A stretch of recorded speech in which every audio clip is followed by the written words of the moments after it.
Live from Run Your Mouth World Headquarters. With the border deal struck down, Democrats work on a new plan to get the Jews their money. Chuck Schumer had this to say: "It's not right, it's not good, but we're looking at another unrelated bill we can attach more funding to get the people the money that they desperately need. So the top candidates are the Preventing Urban Children from Falling into Open Manholes Act. The second choice backup is the National Feed Starving Babies with Breastless Mothers Initiative. And from there, we just have to encourage everybody to do the right thing." As the 2024 election heats up, Supreme Court is set to decide on the 14th Amendment and whether or not Trump did totally great and much better than anyone else, and that no one else has ever 14th Amendmented better than him. In other election news, we uncover how much money will the deep state pay to back a candidate losing to none of these candidates, and why some voters wish that none of these candidates would run in the general election. On the Democratic side of the aisle, voters question Biden's mental faculties after this incident. There's been a response from the opposition, but yes, I'm sorry, from Hamas. Democratic leadership responded that while Biden might be too senile to stand trial, he can still read note cards and approve foreign wars. And finally, we explore the breathing exercises experts recommend for when you find yourself in your car trying to choose between anal pains and eating cookies. It's your daily dose of misinformation pulled from a lightly hemorrhoided asshole. It's today's Run Your Mouth! Your mouth! Hey everybody, what's up? Welcome back to the Run Your Mouth podcast. First and foremost, I am down in Houston this weekend, and I plan on getting after it. I got an affinity to the Houston town. The town itself sucks, but that first Skank Fest was a real good time. I like getting back to the secret group. The secret group's a lot of fun. You get to do a lot of comedy when you're at the secret group. And I haven't been drinking at home, so my God, am I going to get after it? I've been wasting too much time on these intros, trying to fix studio equipment that's falling apart on me. Firstly, there's a problem with my mouse. I already have a hard time focusing, and I got a laggy mouse. It's taking me 20 minutes to do things that they should take seconds anyways. The point is, this is going to be a fucking party day. Come hang out in Houston. I'm opening for Dave Smith, doing a late night live pod. I'm going to get off that plane. I'm going to eat myself some barbecue. I'm going to get over to the club, and I'm going to get after it. And then if you want to come, I invite anyone who would like to join me. Super Bowl party at 8 p.m. flying back to LaGuardia Airport. So if you want to, I'll put out what flight I'm on. You want to come join me on this random Delta flight and drink straight through the Houston gigs all the way to getting onto that flight, placing big bets. I hope they got live TV on the Delta flights. Do Delta flights show live TV? Am I going to be able to watch the Super Bowl? I could care less about the Super Bowl other than maybe to watch other people get really ample. Because usually you don't talk, you don't interact with the other people on your flights. Everyone stares forward and you hope the guy in front of you doesn't lean your seat back. That's the way flights normally work. But in this case, everyone watching the Super Bowl together, I'm hoping it turns into one big party. I'm hoping the whole Delta flight rallies. It's a different atmosphere. We're not fighting over putting things into the shelves. The people in first class are passing back cups of champagne. They're letting you sit in your seats. People are doing blow in the bathroom. Oh my God. I hope this is the greatest flight I've ever taken in my entire life. 3 episodes this week, everybody. Welcome back to the Run Your Mouth podcast. And listen, before we get into any negativity, because there's all sorts of chaos going on in the world, we're talking directly to Putin and realizing, hey, how come we can't have world leaders without dementia? Looks like they were calling Biden. The man's falling apart right on our airwaves. I mean, the way that Biden seems to be falling apart, and that they're actually willing to broadcast it to us. You know, usually we don't get to see Biden falling apart, but this is new. They're actually, it seems like maybe they're starting to initiate the recall protocols. But listen, before we explore all that, I want to share a little positivity with you guys, which is I've really been enjoying sleeping on my couch lately. Any other couch sleeping enthusiasts out there? Here's what I figured I liked about the couch is you get to be the little spoon to an inanimate object. And I'm not going to little spoon with the lady because you end up farting right into her vagina. I don't want to be farting into vaginas. You might eat that later. That's not good. I like to be, if anything, I purposely like to big spoons that you're sending your farts out into the atmosphere, even under the covers. That's not a good move. You don't want to be farting under the covers, or you don't want to be sleeping on your stomach with your neck like cranked up and your farts going into the sky. No, you want to be going out in the other direction. And I never realized how comfortable being, I guess maybe being a little, I wouldn't want a little spoon to a person, but to an inanimate object, because I end up cranking on my neck because you end up going to sleep on your stomach because I fall over, even though I prefer to be a side sleeper. But what I've noticed about the couch is you can kind of angle yourself into the cushions and it's a nice time.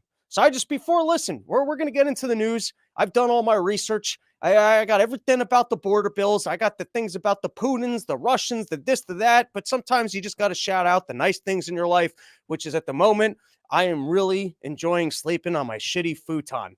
Other dates that we've got to plug is Kansas City coming up. That was a blast last year. People came out. We played some random bar. We're in a new random bar this year. I got BK Chris went up for me. And then I'm doing some LP event out in Omaha. And then, guys, start sending me your emails for porch tour. This is going to be the most epic porch tour yet. We will have never porched like this in our lives. robsnewsroom@gmail.com. Subject line porch tour 2024. And I'll probably start putting that together next, probably in March, and get that thing started in April or May. All right, here's the first topic I want to delve into here. And, we'll take comments in a little bit, because I changed the screens and I can't read them. Well, we'll take them later. Anyways, here's the first topic I want to get into is anyone else losing faith in our court system? Because as far as our judicial system is concerned, the upcoming election is between a person too senile to stand trial and a known sexual assaulter. As far as our judicial system is concerned, that's who we have left to vote for. And is this not a very public display of failure of our judicial system, that they're allowing people known to be too senile to stand trial to continue to be out there and make public important decisions for us? I mean, how many times am I interacting with someone? Is that why these plane doors aren't being installed properly? Is the guy in the Boeing plant an old senile individual? Are the pilots that didn't leave because they were actually willing to get the COVID vaccine? Are these people all seniled up? Is that the world that we're living in? Is that we're just surrounded by people, senile and elderly people in these positions without loved ones willing to tell them that they can't show up to work? Is there no other process, this supposed incredible government system that's going to protect us, the EPA and all these other people who will make sure that we're protected from bad actors and organizations and this? Well, what protections remain in place to ensure that the doctor I'm seeing is not senile, the guy driving the bus isn't senile? I mean, what are we doing if the court systems are willing to label presidents as being senile and let them to continue to remain in office? And what is New York doing to protect us from sexual assaulters? The other guy running for president's a known sexual assaulter. Isn't this a wild world that we live in? That our court systems will label the two people running for president as both sexual assaulters and senile, but they get to remain in office or run for office. Or now, here's what I think happened. It's amazing. The second these people are fraud or are actually going to be found guilty for something, they play this card. It's the Mueller card. I don't think that this is actually proof of Biden being senile. It's just every time we see him in front of camera. That's the proof of him being senile. And whoever the hell is protecting him, there should be criminal liabilities down the line. Whatever people in the White House, the chef, the groundskeeper, the Secret Service agents, everyone that's seeing this guy just walk around lost at night and pretending like he's still capable of being president, every single one of them is in on the racket and should have criminal accountability, because we should not have a senile president. That should not exist. And all these people working to protect him all the time and make it seem who's the doctor that drugs him? Who's the guy that Adderalls him up and gives him Hunter's crack before he gets in front of a television camera? Who are these individuals? But anyways, the point I'm trying to make is that this is classic. This is legally moves. Firstly, it would just be funny if the prosecutor knew that he wasn't going to be able to prosecute him anyways, and so he just decided to throw that in there as the reason why, so that we would all react to it, which is starting to make me think like the deep state, they're getting ready for a recall, because we're going to watch some of these videos. Usually they won't let Biden answer questions. And yet for some reason, right after this report comes out, they're happy to slap him in front of the cameras. And we've had quite a few blunders recently, which, by the way, I mess up names. I can't tell you who's the leader of this country, the leader of that country. But I think when you're president, you get stuck on these details and you end up with a lot of trouble. That's what took down that other the Libertarians campaign. He couldn't remember what you see. I can't remember that Johnson. It was Gary Johnson, and the area was Aleppo. You see, I can remember. I can run for president. So it looks to me like maybe Biden's at the end of his run. The deep state's turning on him, and they're getting ready for a recall. But it's such a funny thing. The second these people might be held criminally accountable, I can't remember. I have no idea. I don't know what you're talking about. But I should still be able to make all the important decisions for everyone. Sure, yeah, I mean, then they'll turn right back around, no character whatsoever, and go, yep, I've got this situation under control. I should still be world leader. Oh, I might be responsible for one of those decisions. You can't. Who would have me making a decision? I'm just an old senile man. I have no idea what I'm doing. And then you leave there and you're, I got away with that. Hey guys, good to go. I've been as good as ever. Wait, back in trouble? I don't remember anything. All right, let's take a couple comments. Any POTP today? Yes, that will be coming out later in the day. Jeff, why be president when you are already king? I don't know what that means. Matthew something. If I had the drugs they're giving Biden, I'd be a billionaire. I agree with you on that one. All right, let's get this thing going. And today's episode is brought to you by YoKratom.com, home of the $60 kilo, the entire place in the entire world. You can get yourself an entire kilo of Kratoms for just $60.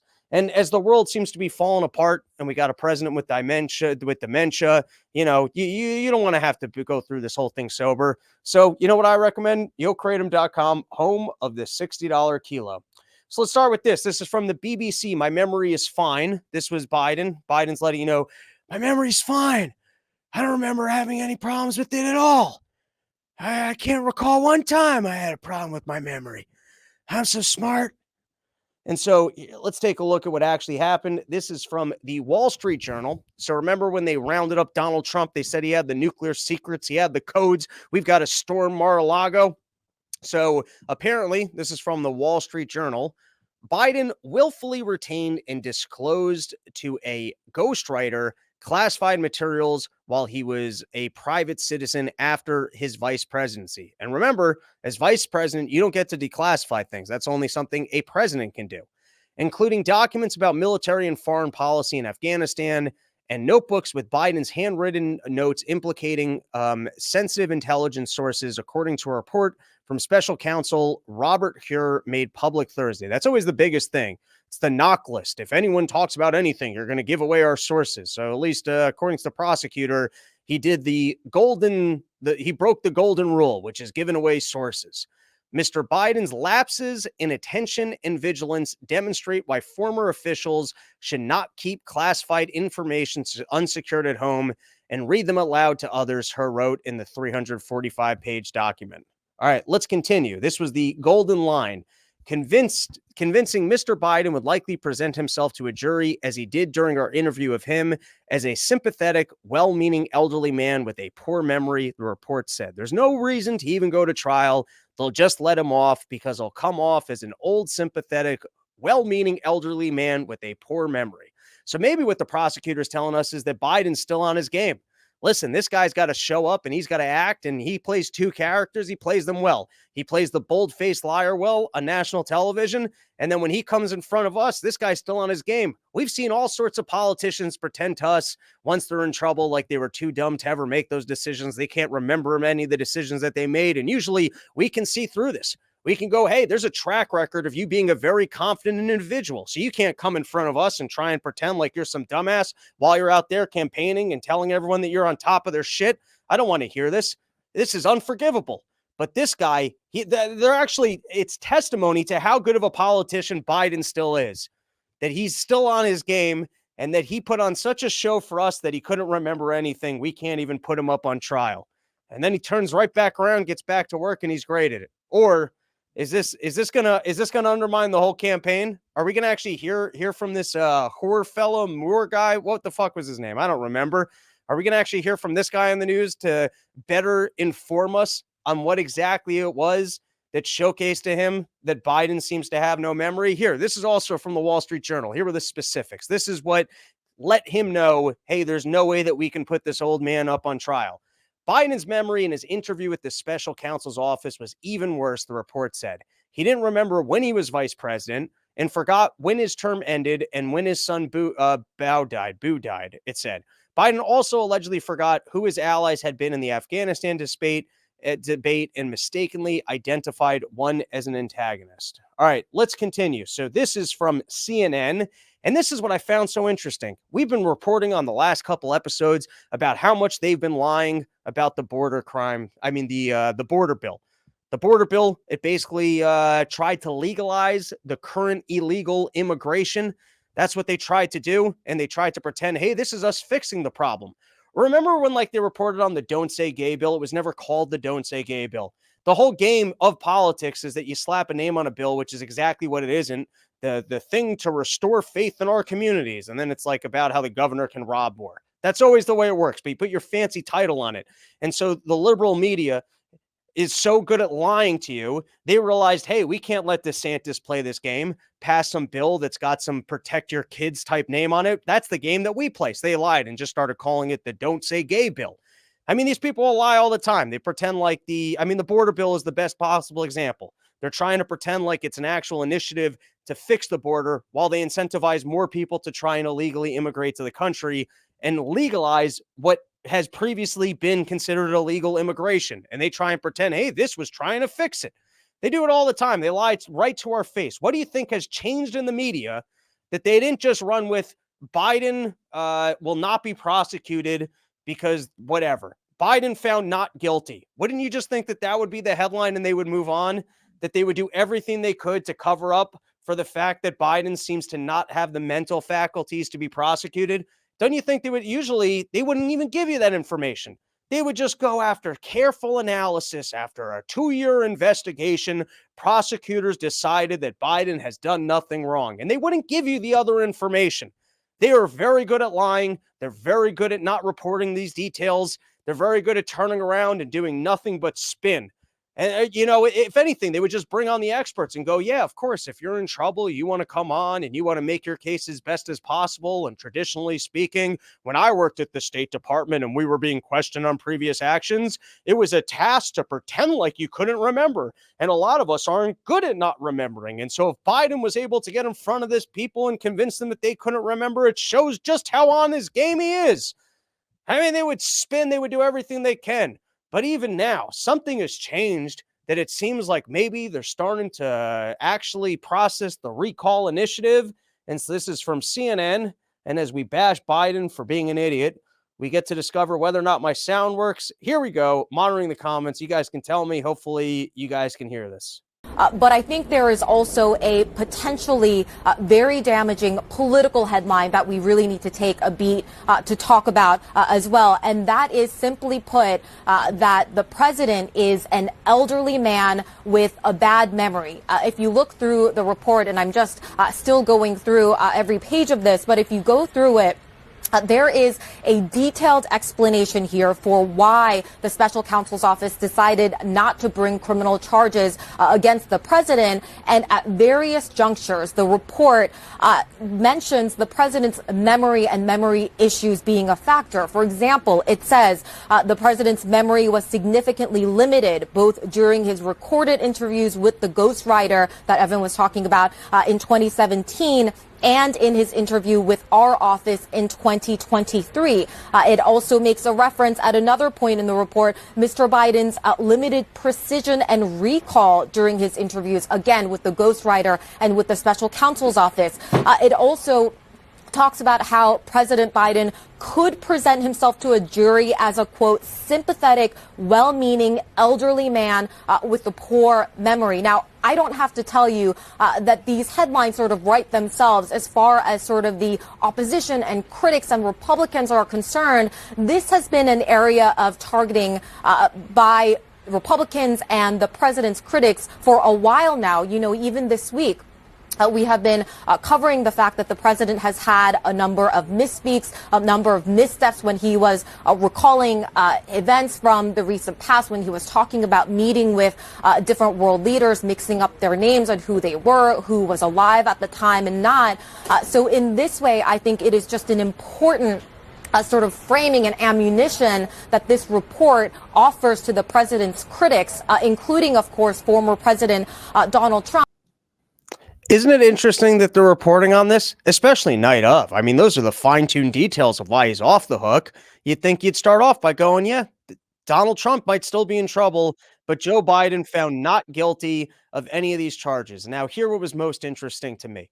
Most of the time, they never let Joe Biden answer questions. How many times have you seen in the White House, they go, no more questions, blah, blah, blah, blah, blah, blah, and they make the chicken noises. They get like those clappers that you see at the basketball games, and they usher everyone out of the room instantly, and they don't absolutely let this guy go off script or answer any questions. In fact, when he pretends to ask questions, it's because he's got a note card of the specific person he's supposed to call upon, the question that they're supposed to ask him, and the exact response that he's supposed to answer to them. And if you see the guy going off script, usually you see Blinken just like standing right over his shoulder with that face of like, ah, shit, is he actually talking? How did someone get a camera directly at this Biden guy? I went into that bathroom for 10 seconds and you're telling me that this guy already managed to wander off and be in front of a camera? Or the other times we see him in front of a camera is when they got like the chopper noises going so that you can just pretend like, oh, he couldn't hear and you couldn't understand him because there was a chopper in the background. How often do they just let this guy out loose to answer questions? And in this case, he's going to answer questions about how, no, he doesn't have dementia. And then, of course, he's going to get all sorts of details wrong, like confusing the Mexican border with the Egyptian border, which, by the way, these are borders that should not be confused because ours is open.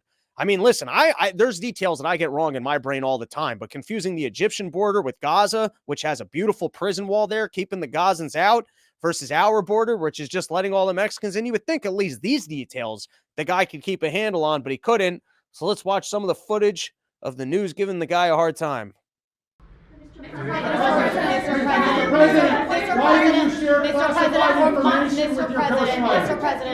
Mr. President, for months when you were asked about your age, you would respond with the words, watch me. Many American people have been watching, and they have expressed concerns about your age. That is your judgment. That is your judgment. That is not the judgment of the press. They express concerns about your mental acuity. They say that you are too old. Mr. President, in December, you told me that you believe there are many other Democrats who could defeat Donald Trump. So why does it have to be you now? What is your answer to that question? Because I'm the most qualified person in this country to be President of the United States and finish the job I started. The conduct of the response in Gaza, in the Gaza Strip, has been over the top. I think that, as you know, initially, the president of Mexico, Sisi, did not want to open up the gate to allow humanitarian material to get in. I talked to him. I convinced him to open the gate. I talked to Bibi to open the gate on the Israeli side. I've been pushing really hard to get humanitarian assistance into Gaza. And then here was the picture of Joe Biden's garage. And, I was saying, like, Donald Trump, the guy, leave him alone. He just wants to hoard some papers. But doesn't this look like a poor person's garage? You're telling me you can't even organize the garage? You're hiding tunnels in this thing? How much trash do you have in your garage? I mean, is this how dumb Joe Biden is in amongst the grift of all the money that he's made throughout his career? He can't even get himself some better and more organized storage. My apartment looks better than this. Oh, I do have an. All right, well, we're skipping the video. I will tell you guys the Putin interview. I have to go watch the whole thing. Did you guys watch the whole thing? Did you watch the entire Tucker Carlson getting Russian talking points directly from the source, going all the way over to Russia just so that he can undermine our entire democratic system by letting the person that we're provoking a war with actually talk? We're working with Russian talking points here. That's why you hear it from this perspective. I have to go listen to the whole thing. I made the mistake. Have you guys ever done this? I was watching this clip. I was watching that clip. Then I fell asleep watching it. And then you got to like debate in your mind. Like, and then you go back and you try and listen. You're like, but I already listened to this part. And then you're like, shit, I didn't hear that part. You know, that's why sometimes you got to be careful with watching the YouTube clip versions, the thing you want to watch the whole thing on. Because then you're like, this was repeated. I already heard that part. But listen, just because I didn't watch the whole thing, you think that's going to stop me from giving you guys my opinion on it? Of course not. Of course not. I will talk confidently as if I watched the entire thing with all sorts of important takeaways that you won't hear anywhere else, even though I didn't watch the entire thing. First is that first 45 minutes saved me the history lesson. I got a note for everybody out there. If you're getting on with television personalities like Tucker Carlson or whatnots, they know how to make things interesting. It's not always that they're not giving you an opportunity to speak as much as maybe they actually understand story and narrative. And so he threw him a softball. You know, I've been out here the whole time saying we provoked Putin into this. And then instead he decides to give a 45-minute history lesson of no, Ukraine's always been ours. And then somewhat switch it over to, and, you know, it was always ours. And we know we always wanted that region. And you guys didn't keep up your end of the bargain. And you pushed it really far from what should have been ours anyways. But I don't know. You could have simplified that. The first 45 minutes, I don't need to know about Russian princes. I don't care about that. I did respect this about Putin. The guy's very good at sales because he has a very good sales pitch to the American people, which is, listen, I care about you guys. I care about your dollar. I care about world peace. I care about working with you. And I just want to let you guys know that your dementia president, he's not running the show. Your deep state's running the show. People that you don't vote for. And it's a very sympathetic storyline. If you're a person that listens to this show, where we're working off the Russian talking points, which is the reason that we had this kind of intel, but it's a hell of a pitch to the American people of, listen, I'm actually on your side. You know who's not on your side? It's your world leaders who keep placating to some deep state machine that I can't even have a conversation with. I'm working out deals that would work well for Russia. They would work well for you as an individual. And for some reason, even when your presidents are on board with my deals, someone keeps on getting in the way. It's a hell of a pitch. And it's a hell of an angle where he goes, listen, I'm just looking out for your interest here. I'm not even talking about Russia. I'm just talking about you guys as a country and the might that you have and the way that you guys are just squandering it is I'm over here just trying to work together. He's a hell of a sales guy in terms of just going, hey, I just care about you guys over here. I did think it was particularly great that Tucker Carlson closed out the interview, pushing Putin on releasing the journalist. I mean, Putin couldn't have had a slicker answer to be like, listen, that guy was involved in espionage, so I can't just release him. But God bless Tucker that he sat down with a person who is essentially a dictator.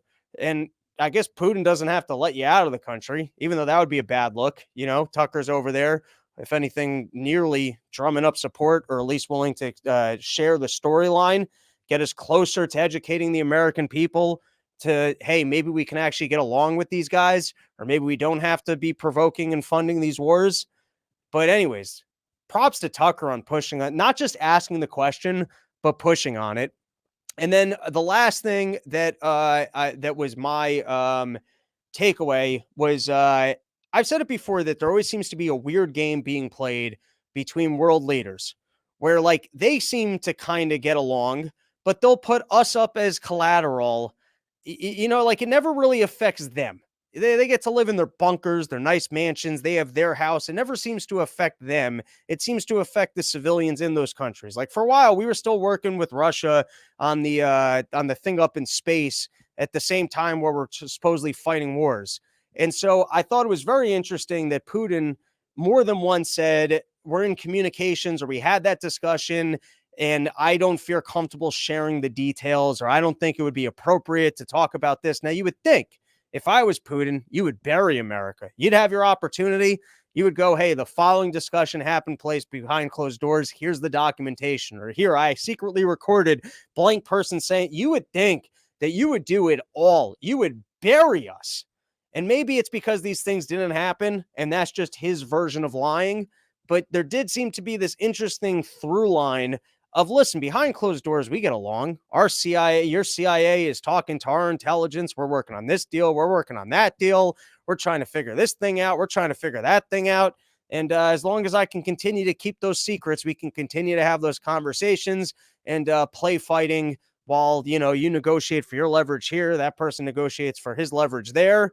And the clip that I was going to play here, but we're going to have to, guys, I'm spending a lot of time here. I'm not being lazy. I can promise you that. We're putting together equipment. We're working hard over here. And I guess one night I'm going to have to come in and really play with the settings and figure out what is the magic sauce here for actually having having the sound play. But there's no other clips today anyway, so it's fine.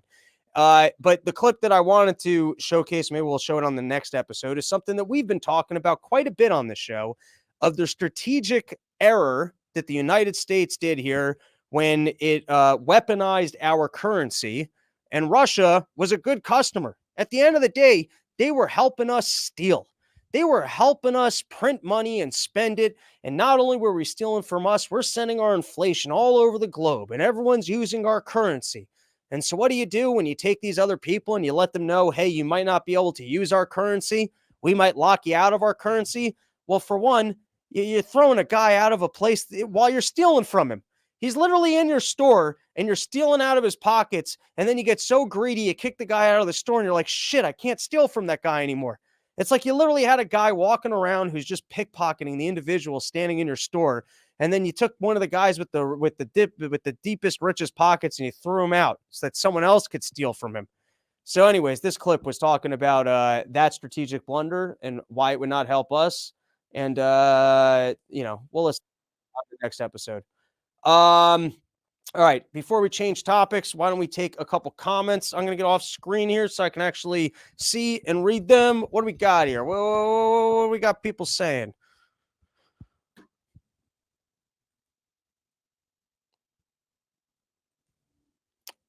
Jess Man, Biden has a speech impediment. He's not senile. 2020 news. Yeah, I mean, sometimes he tries to play that card of like, yeah, I just have a stutter. And isn't your whole, part of the job of being president is being an excellent speaker and communicator. So I don't know if truly you just have a stutter and you haven't overcome it. Is it the job for you? Robbie, did you hear that Ukraine wants to borrow from private sector lenders using frozen Russian central bank assets as collateral? How is that legal? I have not heard that, but that sounds pretty wild. Here's a complete and total spam bot coming in, seeing that we're live and trying to tell us some bullshit. One more comment, Jimbo Slice. I'm going to open up a real estate office in Cleveland to sell Russian property. LOL. All right, moving forward to our next topic. But before we do, sheathunderwear.com. Use promo code RYM. You get yourself 20% off the greatest underwear that's ever graced the balls of man. If you find yourself in some sort of a situation where you wake up in Mexico and you've got to sneak over the border to get back in because you lost your passport and you're going to have to spend days out in the desert trying to run away from to keep pace with the Mexicans who are really good runners and good at getting through these valleys and blah, blah, blahs. But anyways, you're probably not going to be able to change your underwear. And if you got to pick one underwear to spend an entire weekend while you try and sneak back into the country, I would recommend sheathunderwear.com. You know why? Because it keeps everything cool, calm, separated. It's absorbing, moisture wicking. Robert made it when he was out in the desert defending the United States of America before he woke up and learned everything about the world. But he was serving in Iraq and he was like, I can't stand this chafing. My God, the way that my legs are chafing in regular underwear. So he invented the sheath underwear, keeps everything cool, calm, and separated. Use promo code RYM. Get yourself 20% off the greatest underwear that's ever graced the balls of man. And everybody, listen to Ken here, who's saying thumbs up and subscribe. I agree. That's a great idea. Right now, everyone give it a thumbs up, subscribe, go to iTunes, write a nice review, go to the other platforms, subscribe and write a nice review, threaten your relatives that they have to listen to the show, and buy sheath underwear. All right, this is from the New York Times, Republicans against border enforcement. Many in the party have decided to oppose a bipartisan plan for the border. That's their takeaway from this border bill. Remember that the Republicans stood against border enforcement. I mean, there's no talk about the fact that the president tried to legalize what is currently illegal and make it so that 2 million people could come in a year. But, that's what happened. That's what the breakdown was in our ability to get a border wall and get this border situation under control is the Republicans playing politics, wanting that there's purposely a mess down at the southern border so that they can fix it up and run for winning the election. That's what went wrong here. That's why there wasn't a border bill, is because the Republicans are against border enforcement. And then this was also from this New York Times article. Together, these measures would shift the calculus for potential migrants because the chances of illegal entry would fall. Fewer people would likely try, and more would instead try a legal pathway. Here's the argument that if we allow 2 million people a year in legally, then more people will attempt the legal process and have less of a reason for the illegal process. Once again, simple questions of how and why. If you're incentivizing that more people can get in, and I guess the way that you get in is that you're the first 5,000 people at the border, aren't more people going to show up at the border? Isn't going to be more overwhelmed? Wouldn't this work even better if you said 0 people can get through until the entire thing is secure? Why is letting 5,000 people in before you shut it down a better system for disincentivizing more people to show up? And this includes the idea that magically Biden's got to solve for once it gets to the 5,000 a day, as if more people showing up because there's more lottery tickets to get in isn't going to create more of a mess and more opportunities for people to sneak over. Now, here is where this is how desperate, I guess, the entire system was for getting funding to the Ukraine, because this is the worst reporting I've ever seen in the Wall Street Journal section ever. I read the opinion piece all the time, and sometimes like they've got disastrously bad things because they're trying to pitch war. But in this case, even the Wall Street Journal has been trying to sell this border deal like it was a win and that Republicans squandered the opportunity. And it seems like, I guess, they were just so desperate to get money to the Ukraine that McConnell sat down and said, you know what? I don't care about this illegal immigration anymore. I've only got 10 years left to live. Whatever deal I signed with these deep state people, whatever deal I signed with these weapons manufacturers, I got to make good on my promises, and I got to make sure that we're getting that $86 billion over to the Ukraine so that in 2 months from now, we got to get another bundle of money. And then a couple months later, we got to get another bundle of money. But I don't care what I have to trade to get them the current bundle of money. That is my chief operating initiative. The most important thing, I don't care if we legalize 2 million people coming over a year and creating a bigger problem at the border. It's just that important to me to make sure that we get Ukraine this current couple $2 billion with no plan for the next billion, and then no plan. What are you going to trade in 3 months from now? How much of an addict are you to war funding that you're willing to trade entirely legalizing illegal immigration and letting 2 million people more into the country and making a bigger mess, that you're willing to trade $86 billion now? What are you going to trade in 2 months from now, 3 months from now, and 4 months from now? That sounds like a pretty big thing to give up. And yet, here's what they did, and this is something that you can watch Ted Cruz, he was screaming at McConnell for, is that you've at least given the Democrats a selling point here, and that they could pretend like they actually had a bipartisan deal on the table that the Republicans walked away from.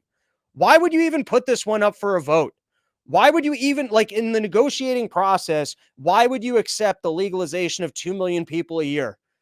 It's like the Republicans started off and they said, all right, listen, we're not doing any more Ukraine funding unless you actually take care of the border thing. And so they go, fine, we'll take care of the border thing by legalizing the 2 million people a year that are currently coming in. Why would you accept that compromise to even put it up to vote on for the Republicans to then shoot down?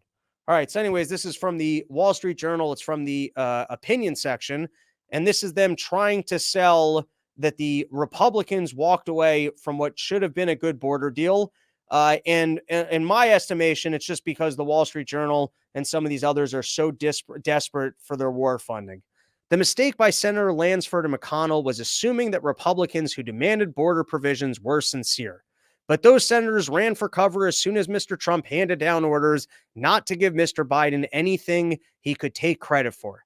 The bill's details became irrelevant as the GOP covered before Mr. Trump, who is now trashing Mr. Lansford. This is a very bad bill for his career, Mr. Trump said in an interview this week. This retribution will be routine if Mr. Trump makes it back to the White House. They're trying to pretend like this border deal was anything other than a disaster. I just want to reread the line. The mistake by Senator Lansford and McConnell was assuming that the Republicans who demanded border provisions were sincere, as if a bill that legalized 2 million people coming in a year was something that anyone would approve. That's not a sincere attempt at securing the border. All right, let's move on to the next one. Haley outvoted in Nevada primary by none of these candidates without Trump on the ballot. And across the board, can we get none of these candidates on every single ballot?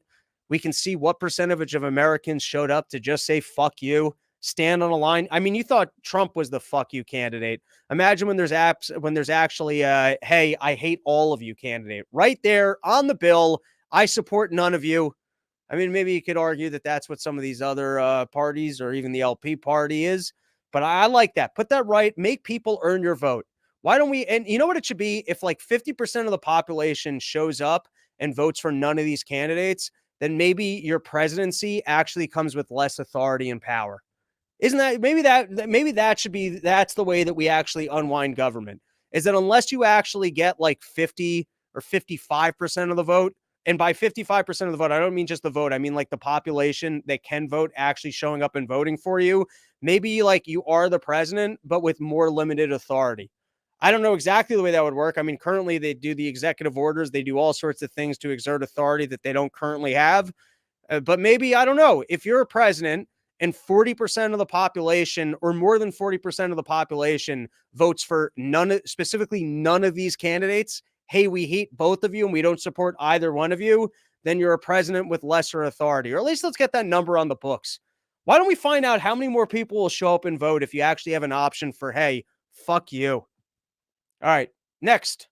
Why do I have this here? Oh, okay, yeah. So Donald Trump, I was, by the way, saying I thought some of these court cases are going to start to disappear and that they were playing the card to try and push him out, and that I would bet on boring. We did that a couple episodes ago, and I don't know how much confidence I'd put on that one, but I was saying it seems to me my intuition at this point in time, I wasn't saying it's an absolute, but I said it seems to me like at this juncture in time, it's likely that Trump has cut whatever necessary deals, and the machine's going to march on, and that they're not going to actually remove him from the process. So this is the first one that has made it to the Supreme Court. It was that Colorado took him off of the ballot. And this is from the New York Times. Donald Trump is accused of doing grave wrongs and trying to overturn the election. But who should decide the consequences of that?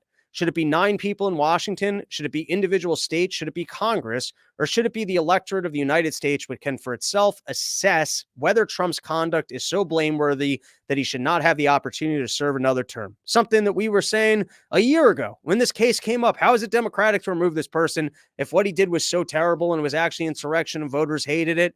Well, then he'll lose an election. Leave this to the voters. Removing the person and not letting voters make the decision would seem to me like that undermines democracy. It can only be democracy if we can remove the plague of Donald Trump. I don't know. That's not really the way democracy is supposed to work. Anyways, I put forward, can the Supreme Court somehow get to these cases quicker so we don't have to just have nonsense out there dangling in the universe? It's almost like the Supreme Court's like a parent, and they want to let you fumble with something for a while. It's like, listen, we're going to leave this out there. And if it becomes a big enough of a mess, then we'll take a look at it. Yeah, but we're wasting a lot of time and resources before you guys finally make your decision. Maybe you guys can just intervene and make a decision earlier. And then the rest of us can, move on with our intellect and work on other problems and solve different things and yell about all sorts of other things, as opposed to just trying to guess on whether or not you guys even take it up and then whether or not you rule on it. If some of these things are so simple, if you're just sitting around at the Supreme Court and it's like a snapshot reaction where you could just be like, yeah, that one's nonsense. Well, then can't you guys just make that issuing statement earlier as opposed to letting it progressing into a mess? That's the way the current system is. It has to actually progress into being a mess. And then the Supreme Court will be like, all right, you guys made a mess of this. Now we'll finally take a look. But how many resources get lost until it gets to that moment? Why can't they just take a look at it sooner and then just weigh in? Wouldn't that just be an easier system? And so just to give you guys the quick summary, because that's what I do. I did my homework, so you don't have to do your homework. I'll give you guys the quick summary here of what the case is all about and why it most likely will be getting thrown out. Firstly,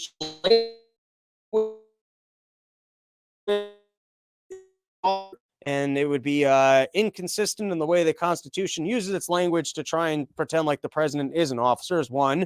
2, this wouldn't be up to the states. It would be up to Congress to decide. And 3, Trump hasn't actually been charged with an insurrection. You'd have to actually legally prove that the guy was involved in an insurrection, and you seem to have just jumped past that part of the process. You don't seem to be having a court case defining, I don't even know, I would assume insurrection's a crime. Have you guys actually brought a lawsuit against the guy for the crime of insurrection? And the answer to that, of course, is no. Are you sick of people telling you how to live your life? Do you want to go back to a time where you can just throw models on a screen, say creepy shit to them, and hope they get drunk enough that they'll sleep with you? Well then, Bud Light's back. Pack your beer bong, black out and drive home. We are being awesome again. And we just wanted to say that we also totally think man chicks are gross. And that's why we have an alcohol content low enough that you'll never accidentally sleep with one of them. So don't drink whiskey, or you might make the mistake we did and find this dude attractive.